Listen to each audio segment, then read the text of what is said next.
আজ আমি মিষ্টি কুমড়ার শাক রান্না করেছি। আর এই মিষ্টি কুমড়ার শাকে কিন্তু অনেক ভিটামিন আছে। ভিটামিন এ, ভিটামিন সি আছে। আর ডায়াবেটিসে গ্লুকোজের মাত্রা নিয়ন্ত্রণ করে। আর এই শাকটা এত বেশি উপকারী, দৃষ্টিশক্তিও বৃদ্ধি করে। আর এই শাকটা খেতেও কিন্তু অনেক বেশি মজা। লাউ শাকের থেকেও মিষ্টি কুমড়ার শাকটি কিন্তু অনেক বেশি মজা। আসসালামু আলাইকুম, কেমন আছেন সবাই? পুষ্টিগুণে ভরপুরা এই মিষ্টি কুমড়ার শাকটি আমি আজ রান্না করেছি। সেজন্য আমি ডাঁটাগুলো খুব ভালো করে ছিলে পাতাগুলো ছোট ছোট টুকরো করে নিয়েছি। এখন শাকগুলো আমি খুব ভালো করে পরিষ্কার করে ধুয়ে নেব। অবশ্যই খুব ভালো করে পরিষ্কার করে ধুয়ে নিতে হবে। মিষ্টি কুমড়ার শাকে কিন্তু অনেক বালি থাকে। এখানে আমি প্রায় 500 গ্রামের মতো মিষ্টি কুমড়ার শাক নিয়েছি। আর শাকগুলো খুব ভালো করে পরিষ্কার করে ধুয়ে নিয়েছি। আর ডাঁটাগুলো এভাবে ছিলে নিতে হবে। আর প্রথমে সেদ্ধ করে নিতে হবে। আর কোনো রকম পানি দেওয়া যাবে না। মিষ্টি কুমড়ার শাক থেকে কিন্তু অনেক বেশি পানি বের হবে। আর ওই পানি দিয়ে কিন্তু শাকটা সেদ্ধ হয়ে যাবে। পানিগুলো কিন্তু ফেলে দেওয়া যাবে না। আর এই শাকটি রান্না করার জন্য একটি মাঝারি সাইজের আলু আমি ছোট ছোট টুকরো করে দিয়েছি। মিষ্টি কুমড়ার শাকে আলুটা দিলে কিন্তু খেতে বেশি ভালো লাগে। ঝালের জন্য কিছু কাঁচামরিচ কুচি দিয়ে দিলাম। আরও পেঁয়াজ কুচি দিয়ে দিলাম একটি। আর স্বাদ মতো লবণ দিয়ে এখন আমি সেদ্ধ করে নেব। আর চুলার আঁচটা মিডিয়াম লো করে শাকটা খুব ভালো করে সেদ্ধ করে নিতে হবে।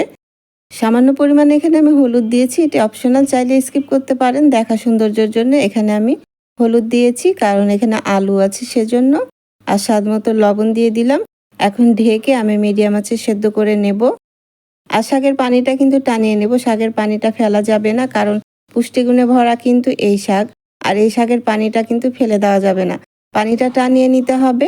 আর শাকটা কিন্তু আমি আবারও একটু নেড়ে দিচ্ছি। দিয়ে খুব ভালো করে আমি সেদ্ধ করে পানিটা টানিয়ে নিচ্ছি। শাকটা কিন্তু খুব ভালো করে সেদ্ধও হয়ে গেছে। আর পানিগুলো টেনে গেছে, দেখতে পাচ্ছেন। এখন শাকটা আমি ভেজে নেব। আর শাকটা কিন্তু পুড়িয়ে ফেলা যাবে না, তাহলে কিন্তু আবার খেতে ভালো লাগবে না। পানিটা খুব ভালো করে টেনে গেছে। এখন আমি একটি ফ্রাই প্যানে প্রথমে রেগুলার রান্নার তেল দিয়েছি 3 টেবিল চামচের মতো। একটি শুকনা মরিচ দিলাম। আর গোটা জিরা দিয়েছি 1/2 টেবিল চামচের মতো। গোটা জিরা দিলে শাকটা খেতে ভালো লাগে, সুন্দর একটা ফ্লেভার আসে। আর এই শাকে কিন্তু রসুনের পরিমাণটা একটু বেশি দিতে হবে। এখানে প্রায় 2টি রসুন আমি এখানে কুচি করে দিয়েছি। রসুনটা একটু বাদামি হয়ে এসেছে। এখন আমি এখানে দিয়ে দিচ্ছি 1/2 কাপের মতো পেঁয়াজ কুচি। পেঁয়াজ রসুনটা বাদামি করে ভেজে নিতে হবে। আর রসুনটা আগে দেবেন, তাহলে রসুনটা একটু ব্রাউন কালার হয়ে আসবে যখন, তখন পেঁয়াজটা দিয়ে দেবেন। তাছাড়া আগে পেঁয়াজটা দিলে পেঁয়াজটা কিন্তু পুড়ে যাবে। এরকম করে বাদামি করে আমি ভেজে নিয়েছি। খুব সুন্দর একটা ঘ্রাণ বের হয়েছে। আর এই মিষ্টি কুমড়ার শাকটা কিন্তু খুব অল্প সময়ে তৈরিও হয়ে যায়। এখন আমি আগে থেকে সিদ্ধ করে রাখা শাকটা এখানে দিয়ে দিলাম। দিয়ে নেড়েচেড়ে ভেজে নেব। আর তৈরি হয়ে যাবে পুষ্টিগুণে ভরপুর এই মিষ্টি কুমড়ার শাক। আর এই মিষ্টি কুমড়ার শাকে কিন্তু অ্যান্টিঅক্সিডেন্ট আছে। আপনারা কিন্তু এই শাকটি খেতে পারেন।